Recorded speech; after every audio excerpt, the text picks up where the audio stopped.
UKLO 1 year masters. No IELTS required up to 5 years visa. High visa success rate. Me Telegram లోకి వచ్చాము, అవును 10-20 రూపాయలు పెట్టి ఆడాము. ఉమ్. సడన్ గా ఏదైనా అకౌంట్ లో మనీ పోవడం ఏదో జరిగింది, అప్పుడు ఏంటి పరిస్థితి? అంటే మీరు ఇక్కడ మరి నాకు కూడా పోవాలి కదా, మరి నాకైతే పోవట్లేదు. మీకు ఒకవేళ 1000 రూపాయలు పోయినా మీకు అదొక లెక్క కాదు, ఎందుకంటే మీ ఎందుకు దగ్గర లెక్క కాదు, డబ్బులు ఎవరికైనా ఫ్రీగా వస్తున్నాయి చూసిరా. అంటే అమ్మాయి 1000 రూపాయలు ఎంత ఈజీగా పోతే లెక్క కాదని నన్ను అంటుందంటే అమ్మాయికి లెక్కనే కాదు. అదే నాకు లెక్క కాదు అంటున్నావు అంటే నువ్వు 1000 రూపాయలు ఎంత తక్కువ చూస్తున్నావు చూడు. 1000 రూపాయలు అంటే నేను ఒక డబ్బులు అంటే నీకు రెస్పెక్ట్ లేదు. నాకు రెస్పెక్ట్ మా అమ్మ నాన్న, డబ్బు మీద నేను ఎప్పుడు రెస్పెక్ట్ అంటే ఇవ్వను. డబ్బు మీద రెస్పెక్ట్ డబ్బు లేదు అనేది నీకు. ఒక అవసరం అంతే, దాన్ని రెస్పెక్ట్ చేసి డబ్బు పూజించాలి. అనేది లక్ష్మీ దేవత తెలుసా? అంటే లక్ష్మీ దేవత మీద నీకు రెస్పెక్ట్ లేదు. ఉంది, లక్ష్మి గారి మీద నాకు రెస్పెక్ట్. లక్ష్మీ గారు కాదు, లక్ష్మీ దేవత. లక్ష్మీ దేవత గారి మీద ఏమో ఇంత ఎడ్డమంటే తడ్డమంటే సో కరెక్ట్, ఈయన అన్న అయ్యగారే కరెక్ట్, అయ్యగారే కరెక్ట్. నేనేమో నువ్వు అమ్మాయి పిలిచింది అని చెప్పేసి ఆడ నుంచి ఈడ దాకా 2000 పెట్రోల్ వసుకుని వస్తే నువ్వేమో అన్నా అన్నా అన్నా, నేను న్యాయమా నీకు? నాకు ఉప్పల్ బాలు పెద్ద తేడా లేదన్నా కూడా నేను సరే ఇప్పుడు కాదులే. శ్రీ విద్య అందంగా ఉంటది కదా అని అందరికి అందుకునేంత దగ్గరగా ఉండదు, అర్థమవుతుందా? ఓకే. సో శ్రీ విద్యను దక్కించుకోవాలంటే దానికి కొన్ని స్ట్రాటజీస్ ఉంటాయి, యుద్ధాలు చేయాలేమో, దానికి కొన్ని అడుగులు ఆచితూచి అడుగులు వేయాలి. సో అందంగా ఉంటే సరిపోదబ్బా, అందంగా ఉన్న ప్రతి ఒక్కటి రాదు, సీతతో సహా. చూసినా ఇప్పుడు ఏం చెప్తావు నువ్వు? ఇప్పుడు ఏం చెప్తానంటే ఆయన దాంట్లో మరి డబ్బులు పడ్డట్టు ఉన్నాయి. సో మరి ఎవరు పడ్డారు, అప్పుల వాళ్ళు వేసారో లేకపోతే వడ్డీ వాళ్ళు వేసారో, మరి ఎవరు వేసారో దేవుడికి తెలియదు. సో బెట్టింగ్ యాప్ ప్రమోషన్ అయితే నేను చేయట్లేదు, నేను సంపాదిస్తున్న వాడు సంపాదించుకోండి అని చెప్తున్నా, అంతకు మించి ఇంకోటి లేదు. సో నెక్స్ట్ క్వశ్చన్ కి వెళ్ళిపోతే మనం. సో ఇప్పుడు వరకు మీరు ఎంత డబ్బు ఇచ్చారు జనానికి గివ్ అవే అని చెప్పి? జనాలకి అంటే గివ్ అవే రూపంలో ఒక 3-4 లక్షలు ఇచ్చుంటాం. 3-4 లక్షలు ఇచ్చేసారు గివ్ అవే రూపంలో. ఇట్లా వచ్చిందే ఇచ్చేసారు. 7 ఐఫోన్లు ఇచ్చిన. 7 ఐఫోన్లు. మీరు కిక్ సినిమాలో రవితేజ్ అనుకుంటున్నారా? కాదు. మరి ఇప్పుడు హర్ష సాయి కూడా అట్లా అనుకుంటున్నా. హర్ష సాయి గారు ఈ కమెంట్ పెడితే ఇస్తా, గివ్ అవే ఆడితే ఇస్తా అనట్లా చూస్తున్నాడు, దూరం నుంచి చూస్తున్నాడు. ఎవరు కష్టపడుతున్నారు, ఎవరు డబ్బు కోసం వెయిట్ చేస్తున్నారు వాళ్ళకి వెళ్ళిస్తున్నారు. మీరు ఒక గేమ్ ఆడితే నాకు తెలియాలంటే కామెంట్ పెట్టండి అంటేనే కదా నాకు తెలుసు ఎవరికి నీడ్ ఉన్నదో. ఇప్పుడు నేను కోటేశ్వర కూతున్నాయా, కానీ నేను కావాలని ఫేక్ కమెంట్ పెడతా 10,000 కావాలన్నా కాలేజ్ ఫీజు కట్టుకుంటాను, ఇస్తారా? అది ఎవరన్నా గానీ నీతిగా నిజాయితీగా మెజారిటీ ఆఫ్ ద కామెంట్స్ పెట్టిన వాళ్ళకి, వీడియోని షేర్ చేసిన వాళ్ళకి ఖచ్చితంగా వీళ్ళకి ఏదో నీడ్ ఉందని చెప్పేసి మేము వాళ్ళని సెలెక్ట్ చేస్తాము. ఎట్లా సెలెక్ట్ చేస్తారు మీరు? అది ఎట్లా గానీ నా ఫాలోవర్, ఇప్పుడు నేను పేద కుటుంబానికి హెల్ప్ చేస్తాను చెప్పట్లేదు. ఇది ఒక కంటెంట్, ఏది డబ్బులు గివ్ అవే ఇస్తా అన్నది అదొకటి నా కంటెంట్. అది కాకుండా కామెంట్ పెట్టండి అనేది ఇంకో కంటెంట్ అంటున్నా, ఫేక్ కాదు, కంటెంట్ నేను క్రియేట్ చేస్తున్న కంటెంట్. జనాలు మీ పేజ్, మీ ఇన్స్టాగ్రామ్ లో 24 గంటలు యాక్టివ్ గా ఉండాలి, మీ పేజ్ ఫాలో అవ్వాలని ఒక కంటెంట్ క్రియేట్ చేశారా? వాళ్ళు ఎంటర్టైన్ అవ్వడానికి ఇది one of the best content అంటున్నా. ఇప్పుడు నేనున్నా, హర్ష సాయి చేసేది ఇప్పుడు డబ్బులు వంచాడు, that is a content. Content in the sense అతను అక్కడికి పోయి కెమెరాలో రికార్డ్ చేసి అక్కడ చెట్టు పెట్టి దాని కింద ఇది పెట్టి అంటే ఇట్స్ ఎ కంటెంట్. నేను కూడా కామెంట్ పెట్టడం అనేది కంటెంట్. కామెంట్ పెట్టండి, అది నా ఫాలోవర్స్ ఎవరైనా కానీ నేను ఇస్తా అంటున్నా, అది కంటెంట్. ఒక వీడియో కింద కమెంట్ పెడితే ఇచ్చేస్తారు. ఒక కామెంట్ పెడితే ఎందుకు ఇస్తా నేను? ప్రతి వీడియో కింద పెడుతుంటే సో ఎవరికైతే ఇంట్రెస్ట్ ఎక్కువ ఉందో, డబ్బులు ఎవరికైతే నీడ్ ఎక్కువ ఎవరికి ఉందో అట్లా చాలా 10-15 వీడియోలకి ఎక్కువ మెజారిటీ ఆఫ్ ద కామెంట్స్ ఎవరు పెట్టారో, షేర్స్ ఎవరు చేసారో, నన్ను ఎవరు ఫాలో అవుతారో నా టీం పిక్ చేసుకుని వాళ్ళకి ఇస్తుంది అనమాట. సో 2-3 మంత్స్ బ్యాక్ నాన్ వేష్ణ గారు అన్నారు ఐఫోన్స్ ఇస్తా, నేను కమెంట్ పెడితే ఐఫోన్స్ ఇస్తా అన్నారు. వాడు ఇయ్యలేడు, వాడు మూర్ఖుడు, వాడు వేస్ట్ గాడు, వాడి గురించి మాట్లాడి కూడా టైం వేస్ట్ మనకి. ఎందుకంటే వాడు వాని సొంత సులాభం కోసము దేశాలు పట్టుకొని తిరిగి వాడు అక్కడ ఉన్న ప్రదేశాలని ఎక్స్ప్లోర్ చేస్తున్నా అని చెప్పేసి ఆడోళ్ళతో పండుకునే మాదర్చోత్ గడాడు. వాడిస్తానడు, నేను ఇస్తానడు, తేడా కదా, వేరే కదా. అంటే నాన్ వేష్ణ గారు నేను నా భారతదేశంలో ఉండి నా కామెంట్ పెట్టు, నా సబ్స్క్రైబర్, నా ఫాలోవర్స్ కి నేను ఇస్తా అని చెప్తున్నా. వాడు మన భారతదేశాన్ని తిట్టుకుంటా బయట దేశానికి పోయి ఆడోళ్ళతో పండుకుంటా వాడు చెప్పింది వాడు చెప్తే నమ్మిన మళ్ళీ ప్రజలు చూడు కొన్ని లక్షల కామెంట్లు పెట్టారు. భారతదేశాన్ని 10 లక్షల కామెంట్లు, అదే భారతదేశాన్ని కించపరుస్తూ మాట్లాడతాడు. భారతదేశం గురించి ఇంత కూడా రెస్పెక్ట్ లేకుండా మాట్లాడే మాదర్ చౌద్ గానికి స్టిల్ మన భారతీయులు వానికి సపోర్ట్ చేస్తున్నారు. అది చాలా కోపం వచ్చే విషయం.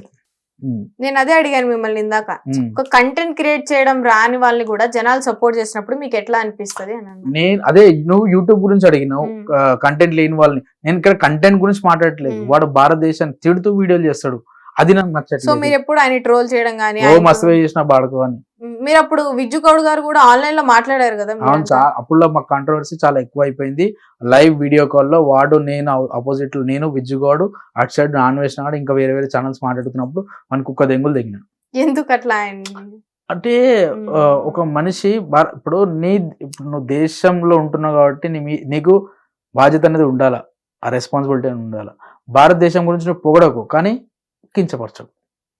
అంటే చైనా వాళ్ళని చూసి నేర్చుకోండి. చైనా వాళ్ళ సంకలో చక్కెర వేసుకొని ఎన్నో చక్కెర వేసుకొని నాకున్నాడు కదా, ఆ చక్కెర ఏదో వీడు భారతీయుడే కదా, వాడే వేసుకొని నాకొచ్చు కదా. నేను నాకుతున్నాను రా, నా ఇట్లున్నది ఇక్కడ ఇండియా డెవలప్మెంట్ లేదు, చైనా వాళ్ళు చూడు ఎంత డెవలప్ అయ్యారు అని చెప్పేసి వాడే అన్నాడు. మరి వాడు భారతీయుడే కదా, వాడు భారతదేశానికి వచ్చి వాడు ఏమన్నా పీక్తుండా? వాడేం పీక్తలే కదా, బయట దేశాల్లో అమ్మాయిలతో మంచిగా ఎంజాయ్ చేస్తుండు. అంటే ఇండియా ఏమైనా వస్తే మీలాంటి ట్రోలర్స్ కి చిక్కుతారని భయంతో అట్లే ఉంటది. ఎవడెవడిని చంపడు, ఎవడెవడిని ఏం చేయడు. మనం చాలా ఫ్రీడమ్ కంట్రీలో ఉన్నాం, మన చట్టాలు లేవా, ఎవడెవడిని చేస్తాడు. అంటే మీరు ఎప్పుడైనా ఎక్స్ప్లెయిన్ చేయడానికి చూడలేదు ఆయనకి ఎందుకు అన్న ఇట్లాంటి వీడియోస్ ఇవన్నీ అని? వానికి ఎందుకు ఎక్స్ప్లెయిన్ చేస్తావు, వానికి తెలిసిన వాళ్ళు ప్రజలు దెంగుతారు, దెంగులు దెంగితే వానికి అర్థమవుతుంది. అంటే ఆయనను చూసే నవీన్ పోలిశెట్టి హీరో గారు కూడా ఒక వీడియో చేశారు, ఆటగాళ్ళని. అది నాకు తెలియదు, ఆయన గురించి నాకు తెలియదు. ఆయన స్పూఫ్ చేసిండో ఇమిటేట్ చేసిండో, ఈజ్ అన్ యాక్టర్, ఈ just made that video for comedy, అదంతా వరకు. అంటే యాక్టర్స్ తో సహా ఆయన్ని సపోర్ట్ చేస్తున్నారు. ఇప్పుడు జబర్దస్త్ లో ఆయన మీద చాలా స్కిట్స్ చేశారు. ఇప్పుడు నేను బాగానే ఎక్స్ట్రా హీరో విశ్వక్సేన్ గారు ఆడియో లాంచ్ లో అన్నాడు, ఇప్పుడు ఈ పదం భూత్ పదం ఆయన అన్నాడు. ఆయన అన్నాడు అంటే దాని అర్థం ఏంది, నేను పేరు తోపని కాదు, అక్కడ వర్డ్ మంచిగా అనిపించింది వర్డ్ అన్నాడు, దాన్ని ప్రూఫ్ చేసిండు. అంతే తప్పించి నేను తోపుని ఆడ అన్వేష్ గారు తోపు ఇవేమి ఉండయి. సరే, తోపు యూట్యూబర్, తెలుగులో తోపు యూట్యూబర్ అంటే ఎవరు? తెలియదు. హర్ష సాయి గారు. ఎందుకు నార్త్ లో యూట్యూబర్స్ కి మిలియన్స్ లో సబ్స్క్రైబర్స్ ఉంటారు, మన తెలుగు వాళ్ళకి ఎందుకు అట్లా ఉండరు యూట్యూబర్స్ కి సబ్స్క్రైబర్స్? ఎందుకంటే తెలుగు వాళ్ళకి ఒకరి మీద ఒకరికి కోపం మంట, అవతలడు ఎదుగుతుంటే వీనికి మంట, వీడు ఎదుగుతుంటే వానికి మంట. అదే చెప్తున్నాను కదా, ఇండివిజువల్ గా మనం బతకలేం ఈ ప్రపంచంలో. ఒకవేళ బతుకుదాం అనుకుంటే ఖచ్చితంగా మనం ఎన్నో ఉంటాం. మనం ఎంతసేపు మన విషయాల్లో మనం ఇండివిజువల్ ఉండం. వాడు చికెన్ ఉండంటారా వాడు అయ్యాలా అన్నట్టు ఆలోచిస్తాం. వాని గురించి ఆలోచించవద్దు, నువ్వు కూడా చికెన్ తెచ్చుకున్నావు అనుకుంటా, నీ ఇంట్లో కూడా మంచిగా ఉంటుంది కదా. అవతల గురించి ఆలోచించడం వల్లనే మనం ఇట్లా వెనక బ్యాక్వర్డ్ ఉన్నాం. అందుకు వాళ్ళు అక్కడ అట్లుండరు అనమాట. ఒకరు ఎదుగుతుంటే వానికి ఇంకా సపోర్ట్ చేస్తూ ఉంటారు. So rowdy boy to lover boy మీ జర్నీలో మీరు ఏడ్చిన సంఘటనలు ఏంటి? రౌడీ నేను ఎందుకు రౌడీ అవుతా? అదే ట్రోల్స్ చేసినప్పుడు రౌడీ, ఇప్పుడు ఒక రెస్పాన్సిబుల్ హస్బెండ్, ఫాదర్. సో ఈ గ్యాప్ లో మీరు ఏడ్చి బాధపడిన సందర్భాలు ఏమైనా ఉన్నాయా? మా నాన్న చచ్చిపోయినప్పుడు ఏడ్చిన. అదే నా ఎక్కువ బాధ పెట్టిన విషయం, ఏడ్చిన విషయం మా నాన్న చనిపోయినప్పుడు ఏడ్చిన. అంతకు మించి నా లైఫ్ లో ఎప్పుడు రిగ్రెషన్స్ లేవు. నన్ను ఎవడు మోసం చేసిండు, ఒకడిద్దరు మోసం చేసి ఉంటారు, కానీ దాని పెద్ద నేను మ్యాటర్ తీసుకోవాలి, దాని గురించి ఎక్కువ బాధపడలే, లైట్ తీసుకున్నా. పెద్ద విషయాలని చాలా లైట్ తీసుకున్నా. ఓన్లీ మా నాన్న చనిపోయినప్పుడు అప్పుడు ఒక్కసారి నేను చాలా రిగ్రెట్ గా ఫీల్ అయినా. అదే. సో ఆయన చనిపోయినప్పుడు ఎన్ని ఇయర్స్ అవుతుంది? 3-4 years అవుతుంది. అప్పుడు ఇంత ఇన్కమ్ అదంతా సంపాదించారా? లేదు.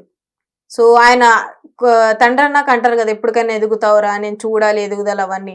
సో ఇప్పుడు మీరు ఇంత మంచి ఫామ్ లోకి వచ్చారు, మీకు అనిపిస్తుంది? హ్యాపీగా ఫీల్ అవుతుంటాడు, ఇక్కడ ఉన్నా కూడా చూసి మంచిగా ఎదిగిండని చెప్పి ఫీల్ అవుతుంది. ఉంటది కదా, మా నాన్నగారు ఉంటే బాగుండేది, నేను చూసుకునేవాడిని, ఈ ఇన్కమ్ అంతా ఆయన చేతిలో పెట్టాను. ఎప్పుడైనా అట్లా అనిపిస్తుందా? మా నాన్న ఎప్పుడు నేను అంటే అంత పట్టించుకోకపోతుండే, అదే నేను చేసిన నా మిస్టేక్.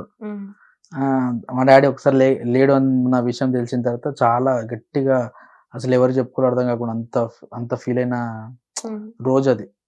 ఆ రోజే నేను ఇక నా గుండెలు వలిపోయినంత రోజు. మా డాడీ మాట ఎప్పుడు నేను వినకపోతుండే, మా డాడీని ఎక్కువ పట్టించుకోకపోతుండే. మా డాడీ అని కాదు, ఎవరిని కూడా పట్టించుకోకపోతుండే, ఒకరితోటి నాకెందుకు అన్నట్టే ఉంటుండే. సో మిస్ అవుతారు అప్పుడప్పుడు? చాలా, రోజు మిస్ అవుతారు రోజు. సో మీ అమ్మగారు ఎట్లా సపోర్ట్ చేస్తారు ఏంటి? మంచిగా సపోర్ట్ చేస్తుంది. ఈ రోజు ఈ స్టేజ్ లో ఉన్నామంటే కారణం మా మమ్మీ. సో చిన్నప్పటి నుంచి చాలా కష్టపడి మమ్మల్ని ఈ స్టేజ్ వచ్చింది. ఆమె సొంతంగా కష్టపడి తెచ్చింది. హిట్ టీవీ యాప్ ని డౌన్లోడ్ చేసుకోండి. ఇందులో short news, live news, entertainment movies అన్ని అవైలబుల్ గా ఉన్నాయి. హిట్ టీవీ యాప్ని ఫ్రీగా డౌన్లోడ్ చేసుకోండి.